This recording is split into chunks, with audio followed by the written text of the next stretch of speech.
What's going on, y'all? This is your boy Mallow here. And I just want to say, bruh, this fucking chapter right here was straight fucking fire, bruh.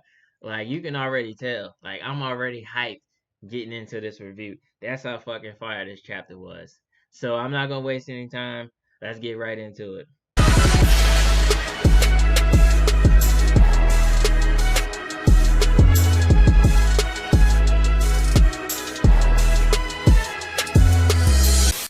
We start things off with Twice comforting Toga since she's all bloodied up and stuff from her fight with old girl from like a couple chapters ago.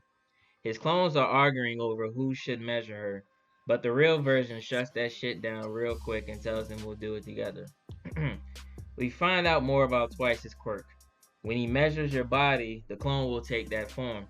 Like if he measures you and you were like 5'7", and then 2 years later you're like 6'5", then he'll go by the measurement from 2 years ago. And the clone's memory will be updated from the last time he interacted with them, but those rules don't apply to him. He's regretting not measuring her before all of this went down so that her clone would be at 100% and not near death like the real Toga, but he vows to save her no matter what. Then the Orochimaru lookalike creates clones of his own, and he starts charging at him, coming at him with full force, straight ahead. Spinner starts telling Twice's clones to take out the politician Hanabata. However you say his name, the politician dude. Y'all know what I'm talking about. Remember in the previous chapters, Spinner was asking what his job is or his objective to the League? We finally find out what it is. Turns out, his job is to lighten Shigaraki's burden, if only a little. Spinner tells him the one that gives the command shouldn't be the one on the front lines because he'll get boxed out before he knows it. But Hanabata finally reveals his superpower, which is called incitement. Not excitement, incitement. Which is the ability to get people hyped, mentally and physically. But it only works if the person has given their hearts to him. The louder his voice is, the stronger they get. Now this would be a real dope quirk to have in the real world, bro. Like hell, it would be even a dope quirk to have in the My Hero verse. Like, do you know how many people in the world? You know how many people in the world he could heal from depression and self-doubt and loathing themselves and all of that stuff? Like, do you know the power he can have with just doing that? Like, he has one of the most useful quirks, but he probably doesn't use it because he feels like it's not his place to do certain things like that. But once again, they would have to give their hearts to him. I mean, it really wouldn't be that hard for him. It really wouldn't be that hard for him to convince someone that's depressed or something to give their hearts to him. I mean, they'll probably not believe that he can do that, but I bet they'll believe him once he do it. But anyway, all of the things that people go through in this world, and he has the ability to make them feel better. And he'd also be a good gym partner. Forget about playing You Say Run at the gym during the workout. All you gotta do is have him scream and get you pumped up, and bam, you come out the gym looking like All Might with no All for One. Then a huge explosion happens. It turns out that the tower that blew up from the last chapter when Shigaraki destroyed it, it turns out this is taking place before and after the end of the last chapter. The explosion distracts Spinner and he gets a bear hug, or should I say a spike hug. Ouch. The hype man tells his followers to go to the tower and help the boss. Then we find out more about Spinner's backstory. I'm telling you, man, this really is My Villain Academia, bruh.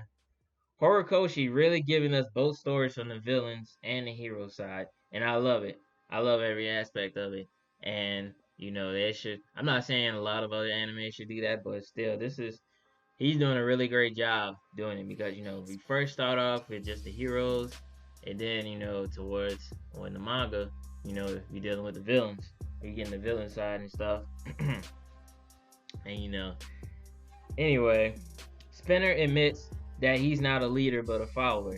He can't do anything without latching on to someone. He wants to see the future that Shigaraki envisions. Then we go back to the end of the chapter. And man,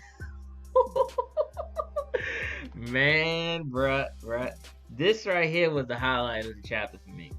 Shigaraki starts talking that big shit to Redestro, saying, you got 110,000 soldiers. You picked the perfect spot to lynch us, but we still rocked your shit and made it all the way to the final boss. How do you feel, Mr. CEO? And you know what happens? And Mr. CEO says, I'm angry. I'm big angry, motherfucker. And he fucking washes Shigaraki mid-difficulty. He beats this man with ease, like no difficulty. It was so beautiful. He fucking destroys his arm. He destroys his left arm. It's just crazy, bro. I'll show it in the picture. And we find out that his superpower is stress. As he builds up stress, he can convert it into power. The more stress he has, the more bigger and stronger he becomes. This man is so angry that he's causing earthquakes. He's causing freaking earthquakes. This dude is freaking OP, bruh.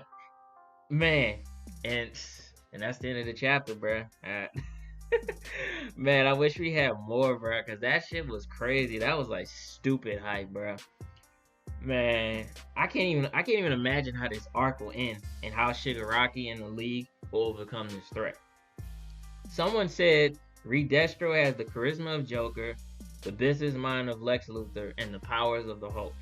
Like, that's crazy. This dude here would be in my opinion, he would be a good opponent for All For One or the gigantic dude that he's gonna have to fight. Eventually, he's gonna fight in the future. I mean, we already see that coming. We already know he's gonna fight him.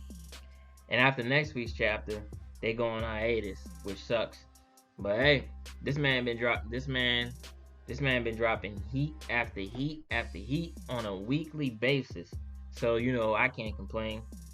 I bet when they come back, from the hiatus, they're probably going to show Deku and the rest of the class, the 1A again. They're probably going to go back to the hero side, which would kind of be stupid or would kind of be dumb, low key, if they do that.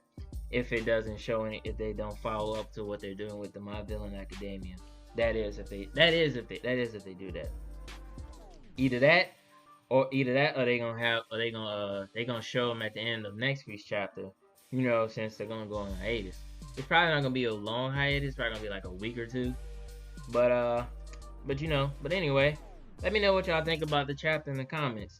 Detroit, smash that like button, comment, share, subscribe, and remember, go beyond plus ultra.